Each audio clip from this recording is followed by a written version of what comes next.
Hey skiers, it's Bob from skiessentials.com. I'm Matt.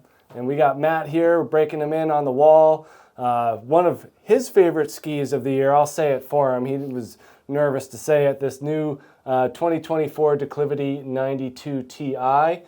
Different top sheet, same ski as this 2023 model that I have here. And just a nice time to kind of revisit the Declivity 92 as a whole, as well as kind of talking about the Declivity lineup in general. Pretty comprehensive line of skis, definitely more in that all-mountain category, ranging from an 82 Ti, which shares the same build with this, an 88C, which I love. We haven't done a long-form review on that 88C, and it's one of these under-the-radar skis. We go up to the 92, we get a 102, a 108, and then the X, which is a 115. So pretty big range of widths.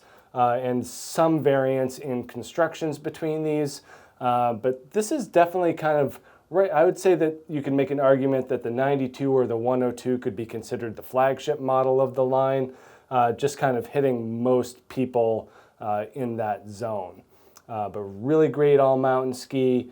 You know, Armada's a little bit more known for more freestyle, more free ride oriented stuff. But really impressive what they can do when they're talking about and building an all-mountain ski. So unchanged in construction. Matt, you did a great job writing it in the article. Why don't you kind of take us through the nuts and bolts of this thing? Sure. So on the inside, we have a lightweight Karuba wood core, and then with 2 sheets of Titanal. And then in the forebody of the ski, we have Armada's articulated Titanal banding, which is the slits in the forebody of the ski to allow some articulation and movement. And then around that Karuba wood core, we also have a triaxial glass banding? Laminate. Laminate. Fiberglass laminate, yep. And then some... Yeah, the elastomers. The elastomers. What you're looking for. Yep. Fancy word, but with some dampening qualities to it. The articulated Titanal banding is only going to be in the forebody of the ski. It's not going to be found in the tails, just adding some stability to the end of the ski and the end of the turn. Yeah, so like pretty basic construction. I think that the highlights here are the lightweight wood core surrounded by 2 sheets of metal, which is, you know, we see it kind of in like Atomic, kind of the 2024 stance. We were just talking about that before. They're moving to a lighter weight wood, still keeping those 2 sheets of metal. And then, yeah, we've talked about that articulated Titanal banding with that elastic in between, really, really keeping a damp and stable entry to the turn, as well as just keeping it really, really smooth throughout. But yeah, other than that, I mean, it's a pretty basic sandwich style ski, you know, with that full sidewall. So really, really powerful, really strong construction going on here. Shape, you know, it hasn't changed. It's a 92 underfoot ski, and that really makes this thing supremely versatile. Loved the start of your conclusion where you just repeated the word versatile over and over again. It just screams it. Yeah, there's not much more you can say about that. We kind of talk about this mid-90s range. This is on the lower side as being great for a one ski quiver for pretty much anywhere, you know, where we ski in Vermont here. This is a sweet spot for sure. But yeah, 92 millimeters underfoot. We do get a 17.5 meter turn radius in this 180, and that is bolstered by tips and tails of 132 and 118. So you were pointing out that there's a lot of that tip to tail taper, and we were kind of having a nice discussion about how that shape affects the ski, but it is noticeable when we talk about performance. We can kind of elaborate on how that affects the actual on snow performance and snow feel, but it is worth noting in shape. And then for profile, again, nothing crazy sticking out here. I would say that there's a decent amount of camber underfoot. You know, you really get that nice positive energy built into the ski, combined with that fiberglass, really makes for great snap and energy. Right about where that sidewall goes to cap in the tip is where we see the rocker start. And it's not like it's a crazy amount of tip rocker. nor tail rocker. I would say that this is, appropriate for the width. Absolutely. So it's going to help with flotation, going to help with the release of the turn. But overall, there's nothing totally crazy about the way this ski is shaped. It's definitely built for that well-rounded nature that you talked about. Totally. And then before we get into performance, just a couple more housekeeping tips on the flex. This thing's pretty stiff. Oh yeah, like you very can stable. Definitely feel that there's a lot of stiffness and a lot of response in this ski. I think it's a nice blend of that construction that makes this thing stiff, but it's also light. So I was kind of bringing up a Head Core 93 earlier, partly because I own one and enjoy it, but also because it's a fair comparison both in shape and construction. And the 2024 stance as well. Yep. Really enjoyed that thing as well. 1812 grams on the scale here in the 180. So sub 2,000 for a dual metal laminate ski. Crazy. We're definitely kind of getting into that part of how light can we go. Atomic Maverick, does that thing. Stance, Core uses carbon, but still has that lightweight to stiffness ratio. But really interesting how they are able to put this amount of performance into such a light ski. So Matt, let's get into performance here. Sure. Starting in an on-piste format, how do you feel that construction and shape turns into groomer and on-trail performance? Well, it was kind of funny. We were out for the Armada Day, and I usually don't ski on anything below 100 millimeters in waist width. And Jeff handed me these, and he was like, "You're taking these." And I was kind of like, "Do I have to?" Yeah. And then I was like, "Okay, I'll give it a shot." And after my first 3 turns, I was like, "Whoa, this thing is special."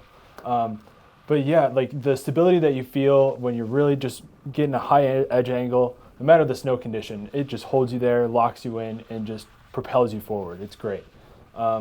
I thought it was really interesting too. I really felt the articulated tight no banding when initiating a turn, but then also in the middle of your turn, the banding kind of acts like mountain bike suspension. Yeah, going over the totally. little variations in the grooming. Yep. It just kept you going. You didn't feel any jitters and no deflection. You're just going.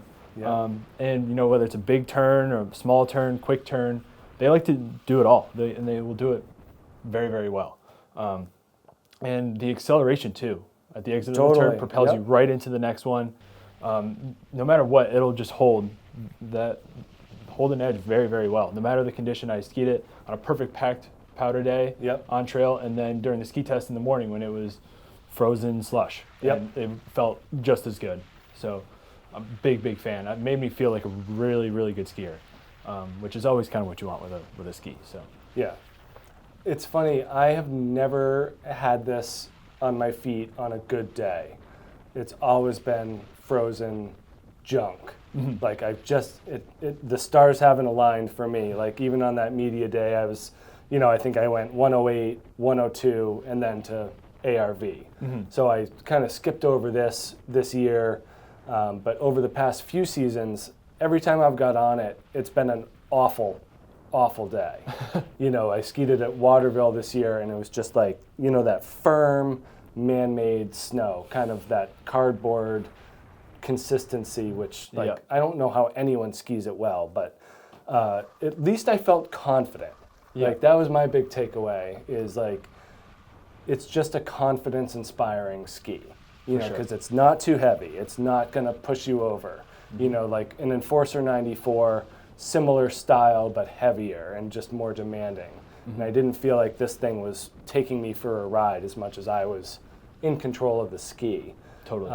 And when you get on something and it's just miserable conditions, frozen, chunky, whatever, it's really important to know that you got that the ski's there to support you. Totally. And I'll kind of take your talk about the articulated tight no banding one step further and just say that this introduces a level of quality to the ski that is really only found in premium models.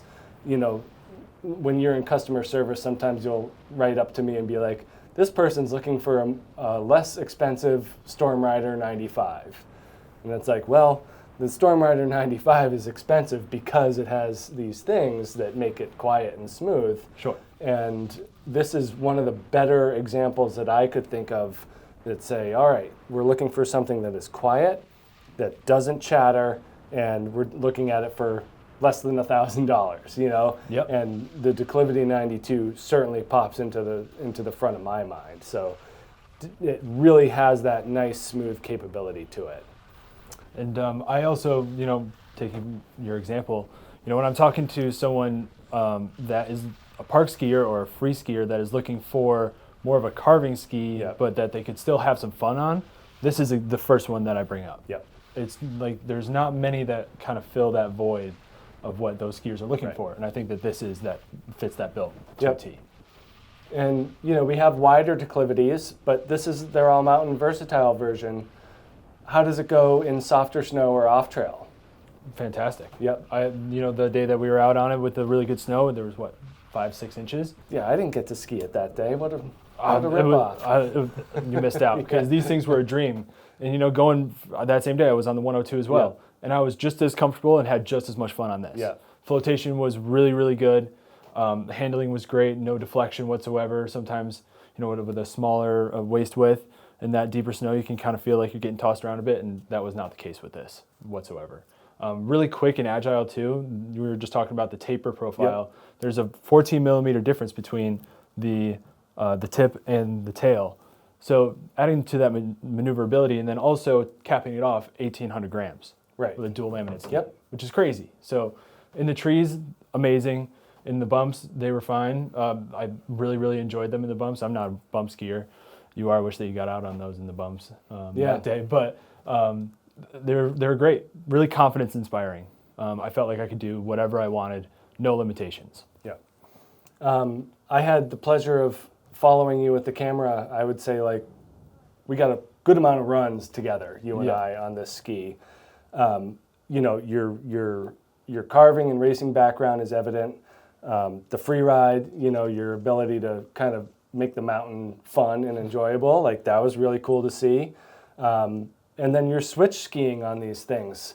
I was nervous, admittedly. Me too. And we have an ARV, 100 for next year, ARV 96, and for this year, sitting right outside. And I was like, you can use those skis for switch skiing. You don't have to do this. But I thought it just really highlighted that well-roundedness and the potential of a directional all-mountain ski to satisfy the needs of someone who's got a playful view of the mountains, such as yourself. So I was impressed with that, and not just a testament to the ski, but also to you. So Well, thank you.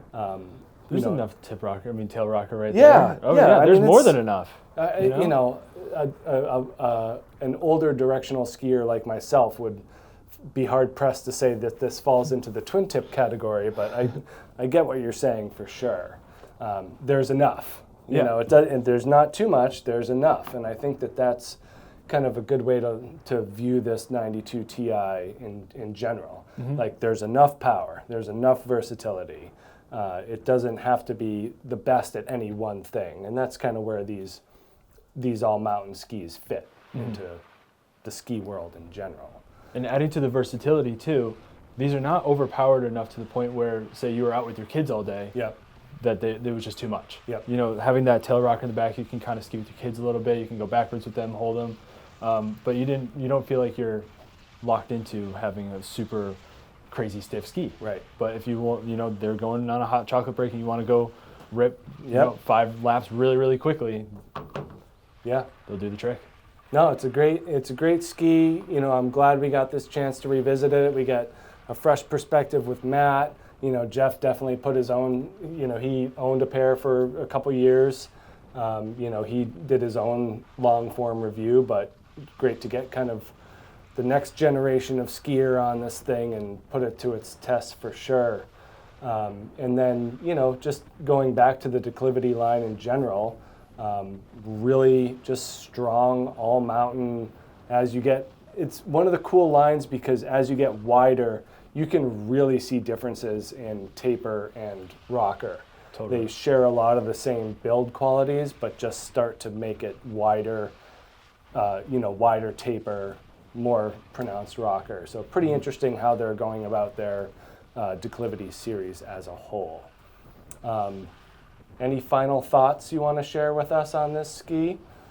I can't wait to get my own Yep. personal pair. To be honest, I couldn't wait. Yep. Like as soon as I got on them, I was just like, that's Yeah. what I need. That's what I've needed. So, thank you, Armada. Yeah.